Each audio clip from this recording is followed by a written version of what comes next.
What will the NFL draft bring for Kansas City?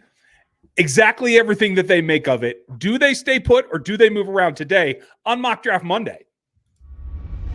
From the land of the free and the home of the Chiefs, this is the Locked On Chiefs podcast. Welcome back, friends and neighbors. Chiefs Kingdom around the world. Good to see you. We're brought to you today by FanDuel. Make sure every moment is more. You can do it with them right now. New customers get $150 back in bonus bets, guaranteed. Win or lose, $150. Go get signed up at FanDuel.com/locked-on and get yourself started. We're going to get started with our Friday show. Was great. It was a bit of a craziness in going one direction. We accomplished a lot of things in terms of building the top 100.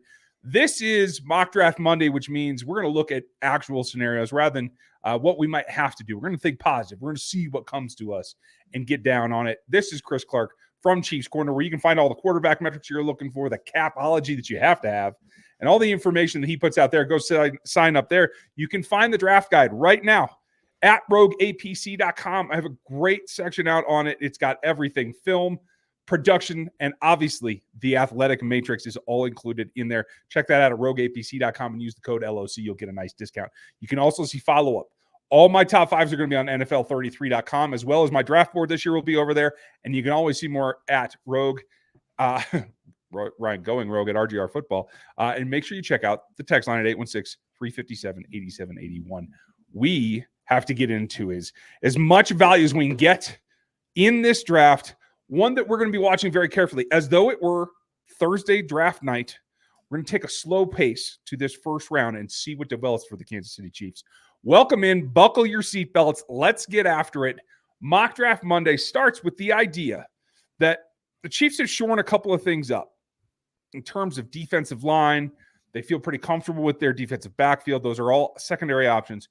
We are still looking whether a tackle or a wide receiver can be the right fit at the right place. So we're going to slow things down today. We're going to go through the board. We're going to see how it falls for an opportunistic possible move up, as we have seen them do in the past, a la Trent McDuffie, possibly having to get on the clock at 32 before a decision can be made, take our chances there, and then see what we're offered to then possibly move back as well. But we're going to take a very finite roll at this. We could probably roll through the top 10 just to get it started, right? Yeah, let's go ahead and get that started. And you guys are going to dig it.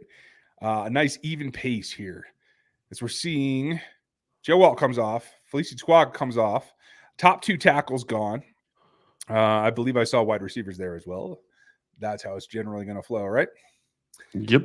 Marvin, Adunze, Neighbors, all in the top 10, along with Alt and Fuaga. A little surprise there, but that's okay. That could definitely be the way that this turns. Edge rusher Dallas Turner rounds out the top 10. Now, that said, we could look at trading with the Vikings. I'm not sure they're going to be there at 11, but if we were looking to get the guy that I like the fit for, especially for an Andy Heck offensive line, is Troy Fautanu from Washington. He is a guy that is going to be up here amongst the top 5 in the offensive tackle room. I could see trying to go get him. This is a huge trade up to get to 11 here. It would likely cost the second rounder plus then some, right? Yep, that's what it's going to look like. You'd have to give up 4, probably next year's 1 to get it done. Maybe next year's 3. Let's see that. No, it takes next year's 1. That's not even going to do it. To me, that prices us out of there. So I'd probably let it go another 4 or 5 picks, and we'll see if Fautano remains on the board or if there's another option. JJ McCarthy goes. It just went at 15. Okay. Well, we knew it was going to get there. But what didn't happen is a slew of wide receivers.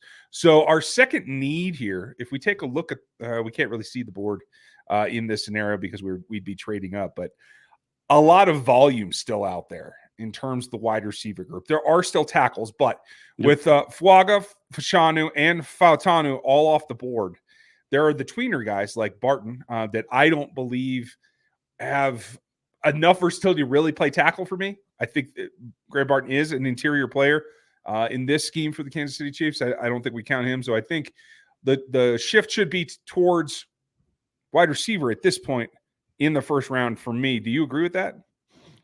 Yeah, I'm good with that. I think that it's in the top 3 wide receivers are gone, so I really don't know that you'd want to be sticking at 16. I think we'd resume and keep going and see what we get. Agreed. So let's try to get down to about 22. Latham goes. Fashanu goes. Byron Murphy goes to 22 to the Eagles. Well, now we're still talking about the Minnesota Vikings, but they got the guy that they wanted. We could try it. This is about the range where I think the Chiefs will get very interested if there's someone they really want. And if they have to give up a fourth to do it, they do it. I don't know that they're giving up a third.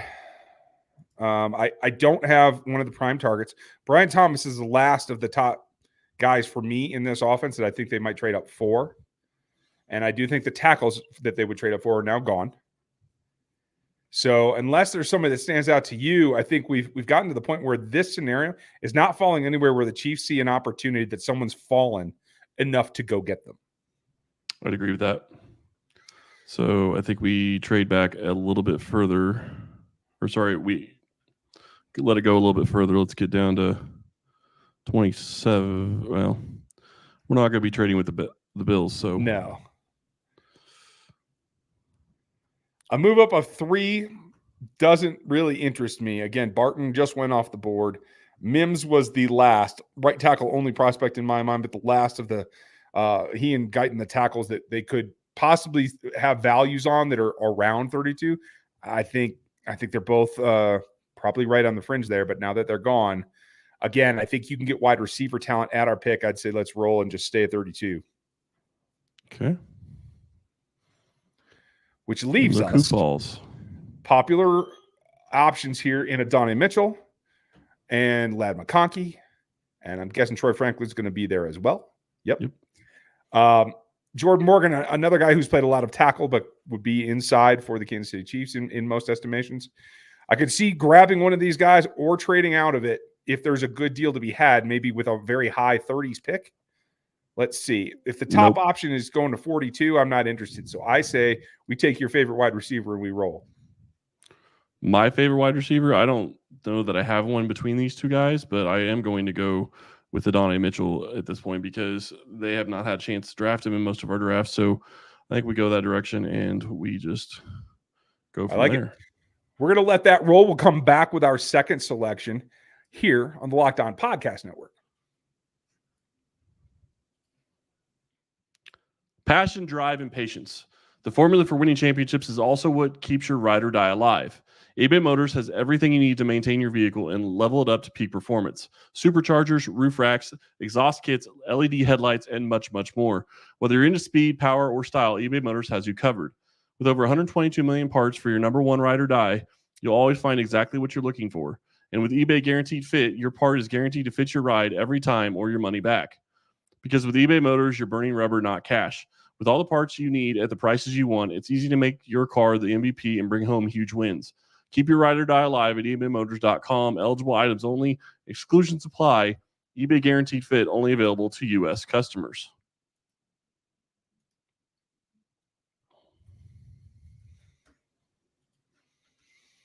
Make sure you check out the Locked On Sports Today feed. It's 24/7 around the world. No matter what time zone you're in, you can get it here on YouTube as well as on Amazon Fire. Check that out as well. Now we've come down to our second pick.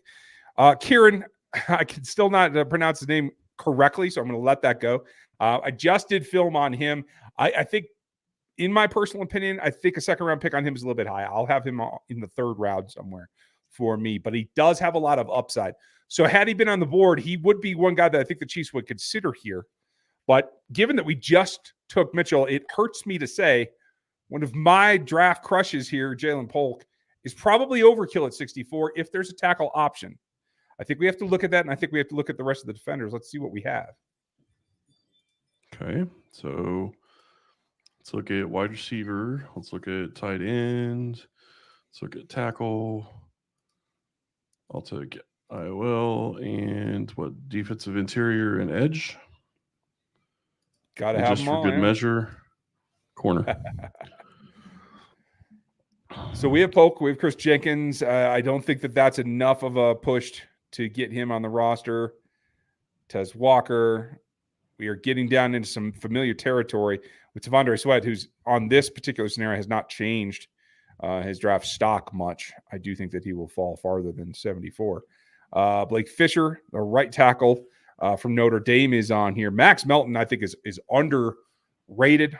He is CB1 in the matrix in athleticism, and he has good production, good size. I do think the Chiefs would like him. I just don't think they'll spend a second rounder on him. And then we get into the conundrum. Patrick Paul is a guy that's available later in most scenarios in the third round that I think the Chiefs might put a little bit of emphasis on his athleticism, especially lower body, that they feel they can coach up, take up. I don't know. 64 might still be a little bit high, but if they traded back, we certainly would be able to. But trading back 20 spots to 82 doesn't really float my boat much. Yeah, it's about that's as high as you can get. So do you want to trade back to 82, or do you want to draft a player and try to trade up to go get the tackle? I think we should probably try to draft a player here. Okay. Do we double down with Polk, my guy, and just flood the wide receiver group again? Do we look at a second level defender in Edgerrin? Possibly. I don't think the Chiefs really will. Polk's a Rashee Rice to me in terms of he's not the deep over the top threat. He can work underneath intermediate. If you want to get Rashee back towards his outside go ball type stuff, you could do that. Now, I think that's what Hollywood's here for. So I just like throwing more and more guys between the slot and the Z that can interact. And I just like Polk's game myself.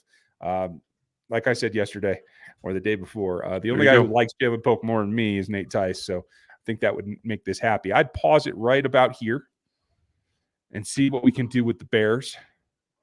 If we can get back up. Patrick Paul's already gone. Well, and that ruined that whole scenario there.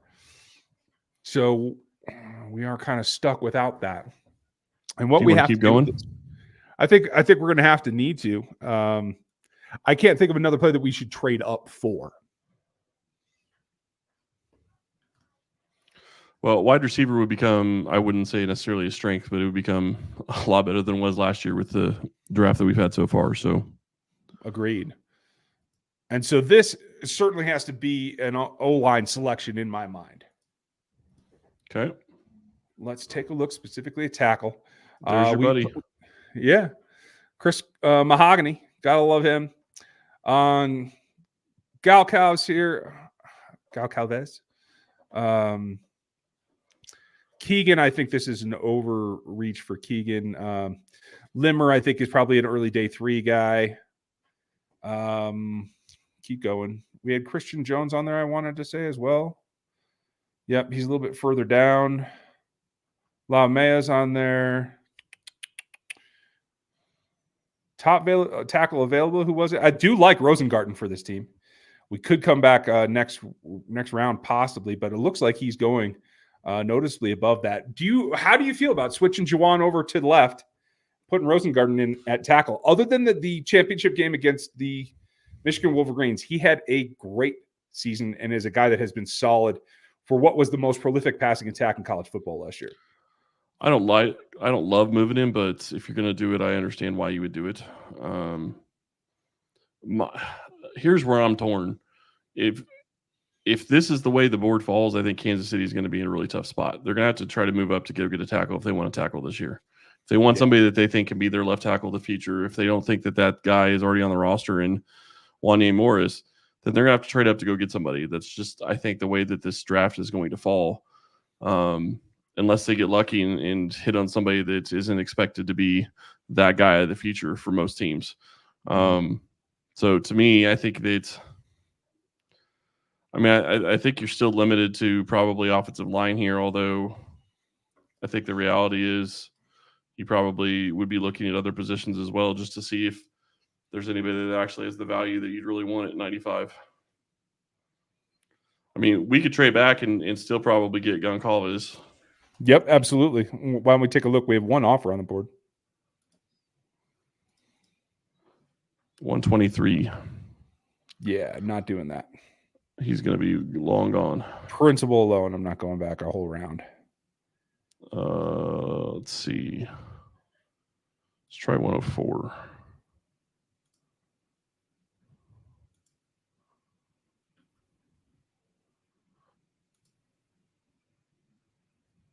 I mean, 9 spots for another 4th-round pick. I would take that. If you want to give it a shot, I'm good. Okay, folks, we're trading back from 95 to 104.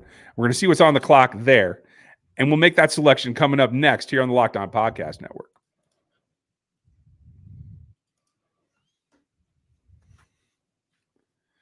We've all been there, either as a player. Halftime, the scoreboard does not look so good. You're feeling low. You're not sure that your team can pull out a win.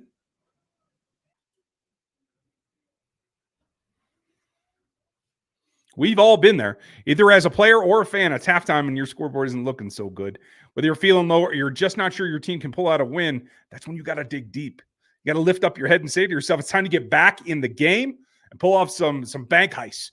Take as much of your friends' money as possible. That's right. That's the smash hit mobile game, Monopoly Go.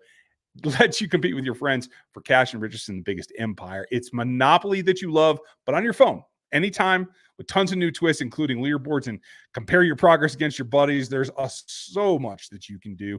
Play countless dynamic Monopoly boards. Make your friends bankruptcy by smashing their landmarks with a wrecking ball. It seems kind of fun way to do it.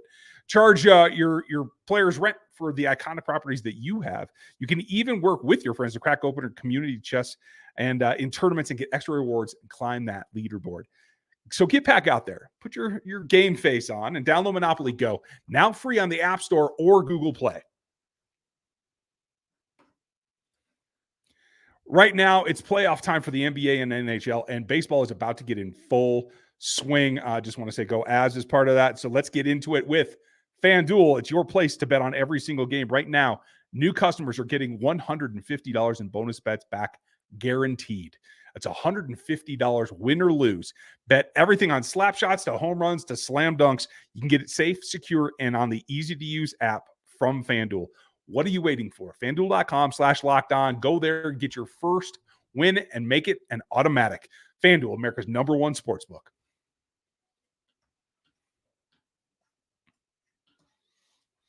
Check out Locked On Sports today for your 24/7 feed of Locked On shows for every major sport team and interest that you may have. We are back on the board, having traded back, given the value that we were looking for on the offensive line. Sad to see my guy Jacob Cowan go there. He would be another option. We talked about him on Friday, but with both Jalen Polk and Adonai Mitchell on the board, we're feeling pretty good about the wide receiver group. Now it's time to shore up the trenches. And we were looking for guys that can fit into this roster and really have some impact. And that is now the competitive side of the offensive line and the defensive line. Got to bring something to it. Got to be able to get in there and get in the fight. There are a lot of prospects that are getting talked about to Kansas City right now at the offensive tackle position that are not plug-and-play starters. They are purely competition for Wanya Morris in particular and a possible Lucas Niang battle. Lucas Niang is still slated to be the backup right. I think that it doesn't eliminate, but I think it limits the number of right-only tackles that we would be looking for. So what can you do along the interior? Is Bo Limher here a guy that you think jumps the tackle need? For me, he does not. This still is a tackle-first option. We have to fulfill that role. I think Goncalves is the way to go. Put him in here, let him battle with Wanya, and build up, at the very least, a guy that can be with Lucas Niang as a second-tier swing-type tackles, give you a pair of them. That's what I would do. There you go. Okay. So we get that off the board. 2 wide receivers, and we have an extra 4th-round pick. And I like that concept. Now, we saw Roger Rosengarten go over there too. Personally, I would prefer him to Goncalves just a little bit myself. I'll go with the higher rating here on this as though it were part of the Chiefs draft room. That certainly fits. But now the doors are wide open for me. Elijah Jones has some athleticism to him there. You see him at the top of the board. Theo Johnson, Sennett, Braylon Allen, all guys that I think could fit and do something in Kansas City. But I want to look particularly along the interior defense and the edges, just to keep throwing bodies at that. They have a great rotation on the defensive line right now, but it's not necessarily pass rush oriented. And I want to see somebody that has some get up and go. I like Kamara. He is a bit of a developmental prospect that will have to be brought along. But he's got B.J. Thompson there. He's got Truman there. Excuse me. Obviously, FAU trying to grow him into a leading role. Mike Dan is likely to start the year on the outside, on the edge. but he needs some help so that he can do, I think, some of his better damage inside on pass rush situations. So I like Kamara as an option there. We've taken Sinnott a number of times, and he's been in Kansas City recently, so it makes a lot of sense. I don't think right here at 131 we have to do that. We have a pick and 7 picks here, thanks to that trade back. So is anything hitting you that you really want to get out of the way and not let somebody go? Not really. I think I'd actually, I don't know. Go back just a little bit down. I thought I saw somebody, a UCLA name that I like. It was an edge. Yeah, that's Grayson, not his brother. I like Gabriel better than Grayson. They are twins, pass rushers that play opposite and with Leatu Latu, who I think is the best overall pass rush player in this draft. Yes, I know Dallas Turner is exemplary, but he also plays a lot of downs in space, and I'm looking for a guy to attack the tackles. That's what I like. Grayson Murphy would be the third of that group. Somebody we could come back and look at a later time, but let's see. Will Shipley's still there? I do think he adds, and Braylon Allen is a lot more like Pacheco than Shipley is. He would add another dimension to the running back backfield there. I could go either of these ways. Kamara, Shipley, if you want Sinnott, it certainly fits. What do you think? Let's go Kamara and see what we get at 138. Christian Jones goes. Elijah goes. Grayson goes. Murphy. Yep. Just before it's the Patriots. Player is Sinnott. Yeah. Hey, and if it's going to just present itself like that, I say why not? Fine with me.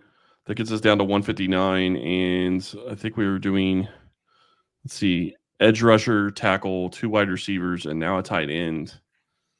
I think you got to feel pretty good about that. A little bit more balanced than we were on Friday, I have to admit. Yep. Now, I see an option on here right now that I should probably present to you before we go any farther. Dylan Law? Because, no. In fact, if you take that off of there, you'll see the guy just scroll a touch. Trey Smith was the steal of the draft because he was coming off of an injury, a medical issue. He should have been a day 2 selection. We got him in the 6th round. That is exactly the same situation that's being presented to us now with Zach Zinter. Zach Zinter is an interior player. He's at right guard. I think he could play lefty if he had to. He's a guy that could either take over for Trey Smith if they are not able to reach a contract extension, a new deal with him, or at the very worst, could be waiting in the wings for Joe Thuney's eventual retirement. This is another scenario where it's a low investment with a high reward for a guy that most of us project. Maybe I'm a little higher than most, but I project him to be not only a solid starter, but he has Pro Bowl potential in my mind. Okay. Zach Zinter it is. Okay. And I don't mind that because they need an interior guy, and so that fits for me. And nothing's more important than protecting the moneymaker. Now, here's a guy at the top of the list that I really like this concept too. Now, we talked about Carson Wentz coming in, right? About, hey, he'll do the quarterback sneak stuff, right? Yep. Joe Milton can not only do the quarterback sneak, he could jump over the line. He could backflip over it from what I've seen. And if you need somebody else, if Patrick twists an ankle and you need a Hail Mary, there's one guy in this draft that might be able to throw as far as Patrick Mahomes, and his name's Joe Milton. I think that's a really interesting backup developmental pick. It would not be anything that pays off in the near future. So if that's what we're looking on, we'd have to pass. But I just wanted to put it out there as a scenario. Well, let's see who else is there. I actually really like the idea of taking a quarterback that they could actually develop. So I don't hate that pick. And really, you're looking mainly for special teams guys at this point in the draft, I would think. So, or again, someone who's fallen that really could stand out. Now, I like Harrell. I think he's more of a Leo type. He's best coming forward, downhill, and attacking. They played him as an edge. I think he would probably be an outside linebacker, much in Leo's kind of role as another depth guy there. You could look to bring in, I thought I saw someone else that sparked something, but McCaffrey, he's got downfield speed, converted quarterback, not the athlete that his brother is, but still pretty respectable. It's a lot of wide receiver depth again, but just put it out there. Yep, that would be my issue with it. Let's you know what? see. Craig Nugent. Okay. All right, go for it. I'm going for it. I've wanted them to pick a backup quarterback I understand they're going to want a veteran. Joe Milton is a guy I don't think that has a chance probably to stick on the roster unless he's a third quarterback for this team. And even then, that might be a stretch. But to me, you're looking at special teams guys mostly in the 6th round anyway, so it doesn't hurt to go and maybe take somebody that can develop behind Patrick. I like that plan. We're down to 221, and this is pick the best player available that can do something for you in the near term and be a backup. I do like both the Texas players here. Jalen Ford, who would be, I think, competing with Jack Cochran to be LB5. I do think he has that kind of athleticism. But I love what Jordan Whittington does. And again, it's wide receiver depth. But he is, to me, more akin to what Juju Smith-Schuster was than anybody in this draft, meaning he's not as explosive as Jalen Polk that we took earlier, certainly not as explosive as his teammate Adonai Mitchell, but he will move the chains and he will do the dirty work. He's strong. He blocks his butt off in the run game. This is a guy that will do the all-around work that you really like. Maybe Juju's a little lofty if you guys want to call him Willie Snead. There's another comp that I think fits. I do like him a bit. He's one of my sleeper guys, but continue to roll if you like.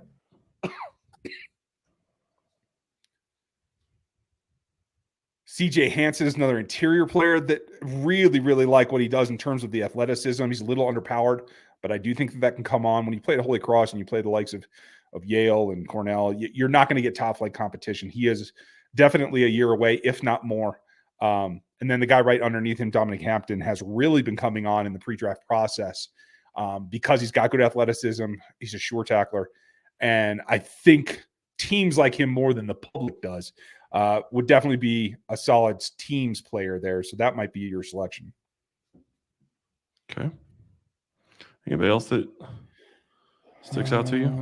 Looking. Tanner McLaughlin's a nice body that moves pretty well, but I wouldn't call him a special teams player. Darius Mosal, I could do that. Trey Knox is a solid athlete, but not exemplary. Keep scrolling. So who is your guy you want then? I personally would probably just go Whittington and take my dude. Okay. 3 wide receivers in the draft. There you Let go. him duke it out.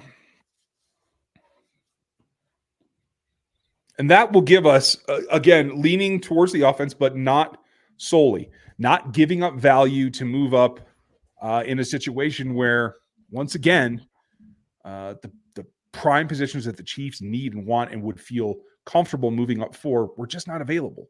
And it costs too much to get into the teens at this point.